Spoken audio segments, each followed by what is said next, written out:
بصوا يا جماعه، دي جوله اكل كامله في شوارع مصر الجديده في اشهر واقدم الاماكن اللي موجوده هنا، وهنشوف بقى كده ايه. بصوا هنعيش تجربه اكل كامله، يعني هنقضي يوم كامل في مصر الجديده عامه، بس في مصر الجديده في مطاعم قديمه. على كمان شويه هتلاقي الدنيا شغاله معاك. مطاعم بقى من زمان جدا. بالك قد ايه تاكل من عنده؟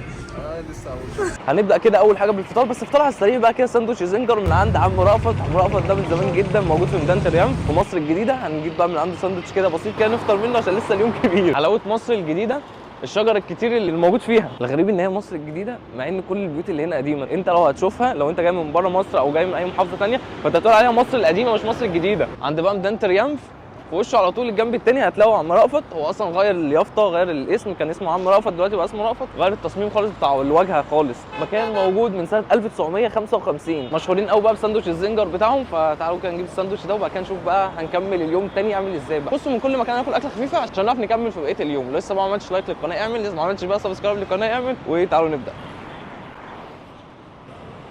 لقيتهم بقى كده لسه ما اشتغلوش. قالوا لنا بالظبط كمان ساعه. الساعه دلوقتي 1:15 وهم لسه ما اشتغلوش. يعني هم تقريبا بيبداوا شغل على الساعه 2 مثلا. يعني كده عم رأفت قدامه ساعه قبل ما يفتح. فاحنا بقى نشوف خلال الساعه دي هنعمل ايه. احنا ممكن نقعد على القهوه نشرب مثلا قهوه ولا حاجه، وبعد كده نروح بقى نفطر من عنده ونكمل بقى اليوم. تعالوا بقى كده نشرب كوبايه قهوه من نادي الاتحاد. قهوه شكلها شعبي قوي وقديمه، فتعالوا كده.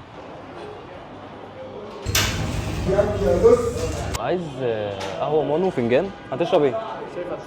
وشاي فتله.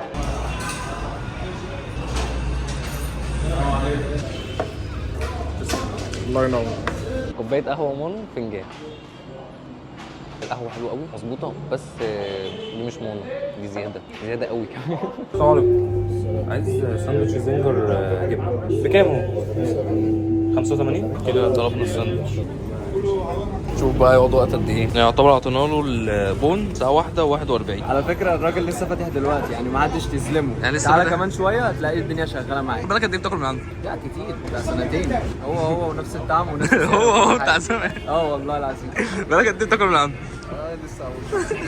كان ساعتها الواجهه دي رخام صح؟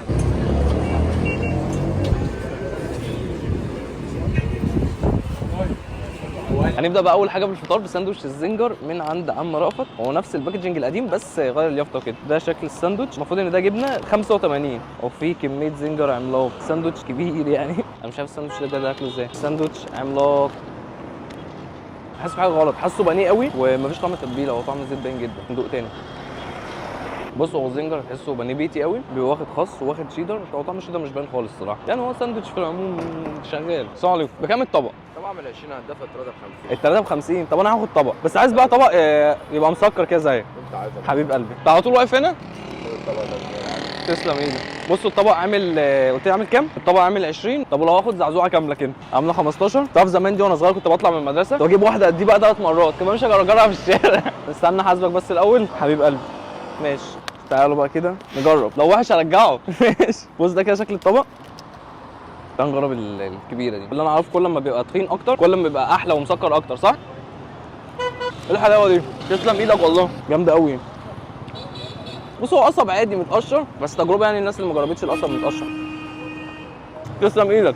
جامد قوي، بس البوق ده عامل فين؟ خلاص فطرنا. فتعالوا بقى كده نصبر نفسنا بمكان بيعمل اكلات شاميه اسمه عش الفاروق. المفروض بقى ان هو بيعمل مسخن وحاجات زي كده. مكان باين عليه عريق قديم، اكلات شاميه بقى بيعمل مسخن. الصراحه المسخن ده انا بشوفه من زمان قوي. عش الفاروق ده فنفسي قوي ان انا اجربه. عليه بصل بسماق، شكله اصلا يشد. الصراحه المطبخ الفلسطيني اكله تحفه بالذات في الفراخ. فتعالوا كده نجربه بقى، وبرضه هناكل حاجه بسيطه عشان لسه في يوم كبير. بصوا بقى المكان موجود في مصر الجديده عند ميدان تريمف، واحنا يعتبر في حديقه الميدان.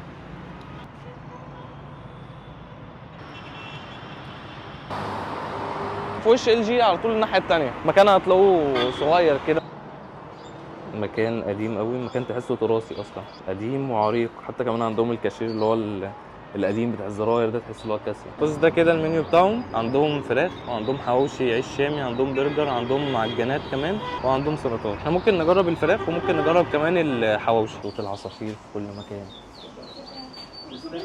كان الصراحه مبهج قوي. انا مبسوط وانا هنا. هو نوع واحد صح؟ لحمه صح؟ ماشي عايز واحد. وعايز اللي هو اللي قلنا عليه مسخن. في حاجه ثانيه ترشحها لي؟ وقال لنا بس الحواوشي بيتاخر شويه، بيقعد حوالي مثلا 20 دقيقه. بالنسبه للمطاعم اللي بره يعتبر مش بيتاخر برده، 20 دقيقه حلو مش وحش. عندهم قاعده بسيطه. دي الكوبيبه، بص هو جاب لنا كوبيبه كان سخن بيها، هي دي المفروض ان هي الكوبيبه. ادانا تصبيره كده عشان الحواوشي هيتاخر يعني، فقال لنا خد كوبيبه كده تصبيره. والله ناس ذوق قوي وناس محترمين جدا. بسم الله. تتبيلتها مظبوطه، العجينه حلوه، تتبيله اللحمه حلوه، اللحمه ما فيهاش بصل كتير الكلام ده كله، هي حلوه الكوبيبه حلوه، بس حاسس العجينه بتاعتها اللي هو ايه قلب على طعميه شويه، فاهم؟ بس شكلها المسخن بقى بتبقى فراخ كده معموله كده في الفرن ده. بص هو مقفول هنفتحه، وتقريبا عندهم شاورما كمان بس بيطلع سيخ بالليل عشان السيخ فاضي. بص بقى ده كده شكل الفراخ. الفراخ محطوطه في فرن غريب بيفضل يقلبها، شكل الفرن جامد اصلا يجوعك، بس الفراخ حجمها صغير قوي تحسها 600 جرام 700 جرام. بص المكان موجود من سنه 1980 وبيعمل بقى الاكلات الشاميه دي في مصر الجديده. ده ارقامهم، ده كل حاجه تتواصل معاهم يعني. المكان اسمه عش الفاروق زي ما قلت لكم من 1980، يعني المكان بقى له 46 سنه، يعني من قبل ما انا اتولد بمراحل. صراحه مصر الجديده برده رايقه قوي وهاديه قوي، الاجواء بتاعتها تحفه الصراحه. اللي بيجي ياخد من عنده هنا مش بياخد اوردر واحد، بياخد حاجات كتير يعني. انا دي الصراحه اول مره اللي اجربها. ده عامل كام؟ متحمس قوي اني اجرب يا جدعان. دي القعده بتاعتنا، هنقعد بقى عشان الشمس وكده. تسلم ايدك. بصوا بقى كده الحاجه نزلت، الحواوشي والمسخن. الشمس قويه جدا. بص ده كده شكل المسخن، يا خرابي ده شكل المسخن، مسخن دايب بس سخن جدا. بص بقى ده بيبقى عيش متحمص عليه بصل بالسماق، والفراخ بقى غرقانه طبعا سماق. ده نص فرخه ب 180 جنيه. بص طلبنا كمان حواوشي، ده شكل الحواوشي. بص بقى تعالى كده نبدا اول حاجه بالفراخ. تعالوا بص ناخد حته من الصدر كده نحطها في لقمه. بص منظر الفراخ يجوعك. تعالوا ندوق. بسم الله. الفراخ حلوه قوي، مستواها كويس، تتبيلتها تحفه، بس هي ناقصها شويه ملح، غير كده رهيبه. تعالى كده نجربها بالطحينه. حلوه الطحينه. بص ده كده شكل الحواوشي، دي كده كميه الحشو، شكله يجوع. حواوشي حلو قوي، نادرا لما حواوشي بيعجبني. حواوشي حلو قوي، تتبيله اللحمه حلوه، العيش مقرمش من الحواف وطري من جوه، العيش سميك شويه وفي كميه لحمه كتير، يعني مش هتحس ان عيش اكتر من اللحمه. يعني بيفكرني قوي الحواوشي اللي بعمله في اسكندريه، اللي هو لما بتروح لفرن عيش ابيض مثلا او فرن شامي وانت بقى اللي بتديله الخامات وهو اللي بيعمل العيش يعني وكده. صراحه انا مبسوط، مكان بسيط بس مكان حاجته حلوه جدا. تعالوا بقى كده بعد مسخن زي ده وحواوشي، تعالوا بقى نرطب على نفسنا من عند مرطبات العائلات. طبعا بقى بعد المسخن تعالوا نرطب على نفسنا من عند مرطبات العائلات، بيعمل بقى شويه ميكسات كده واختراعات، تعتبر اشهر مكان بيعمل اختراعات وميكسات في مصر الجديده. تعالوا كده نجيب من عنده شويه حاجات وحاجات ثانيه مش مشهور بيها، بس تعالوا نجرب كله كده مع بعض نشوف ايه اكتر حاجه تعجبنا، نشوف اصلا المكان هيعجبنا ولا لا. فتعالوا بسكوت بوريو. اه بسكوت بوريو. وتاني واحده اللي هي ايه، فخينه فخفخينه دايت او بدون ايس كريم. علبه مونو مانجا موجودة؟ المانجا مش موجود. اخر بوريو.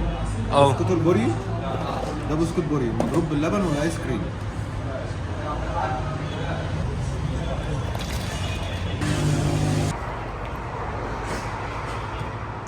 ده ايس كريم مانجا، انت متوصي على الاخر كده.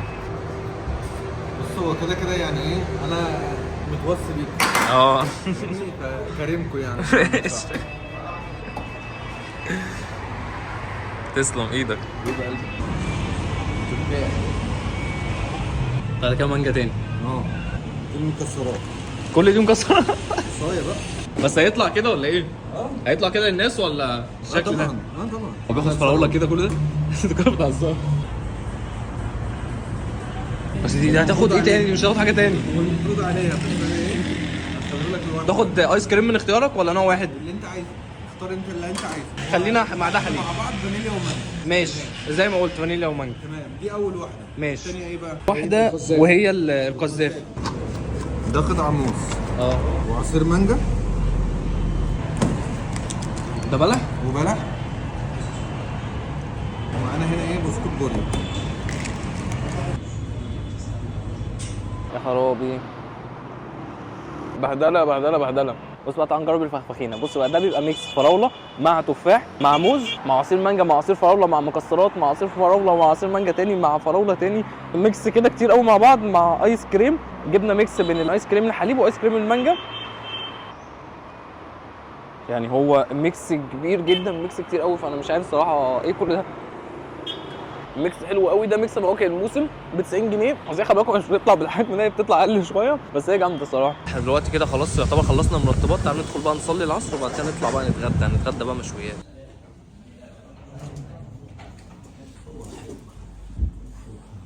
كده خلصنا صلاة العصر، رطبنا بقى كده خلاص ورحنا صلينا العصر. تعالوا بقى نتغدى بقى مشويات من عند كبابجي ريفيرا، موجود برده في مصر الجديده، عند برده ميدان تريامف. ما قالوا اكتر من 50 سنه هم بيعملوا مشويات، واحنا دلوقتي في 2026. تعالوا نشوف بقى يطلع حلو ولا وحش وايه الكلام واسعارهم عامله ازاي. تعالوا نقول لكم التجربه كامله.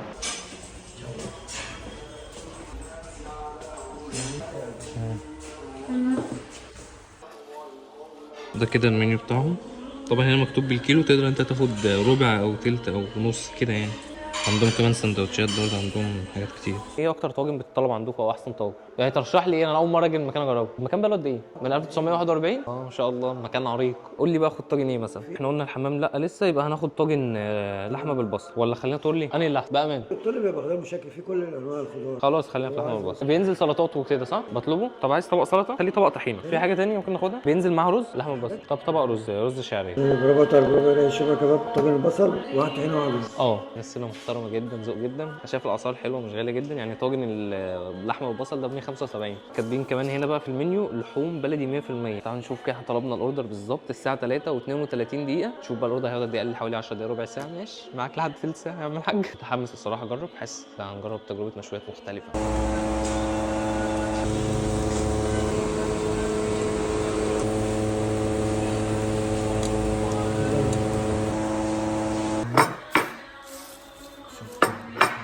كده اول حاجه نزلت الخيار المخلل والطحينه.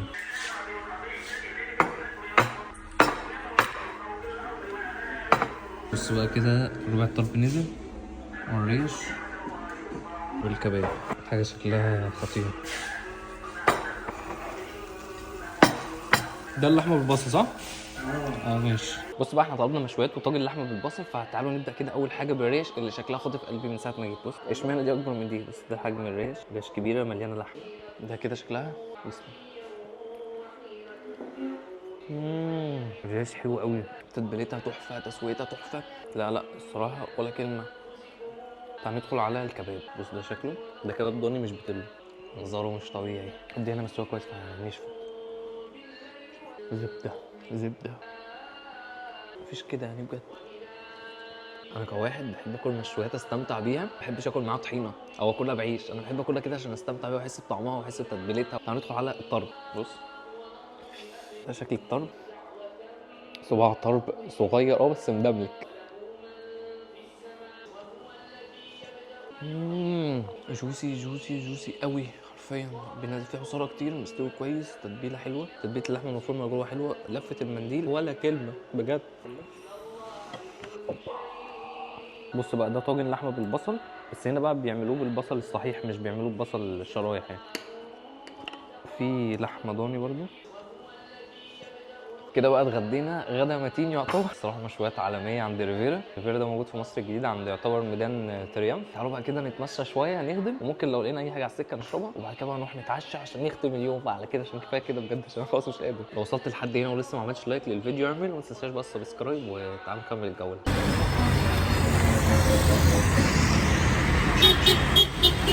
خلاص كده اتغدينا. تعالوا بقى كده نروح نتعشى وننهي اليوم بقى، اليوم اللي مش ناوي يخلص ده. احنا المكان كان بينا وبينه حوالي 12 دقيقة، دلوقتي خلاص بينا وبينه دقيقتين. المفروض في الشارع اللي جاي ده.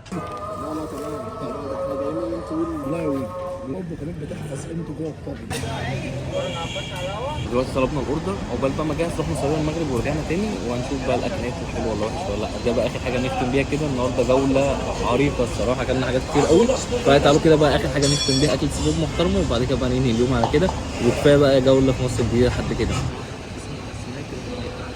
شكل الاكل الصراحه يفتح النفس، فيا ريت بقى الاكل يطلع حلو ويعجبنا. اسعار الصراحه رخيصه جدا يعني. ده سيف نشرب شاي. انت عارف المفروض بدل الشاي دي تبقى شوربه سي فود.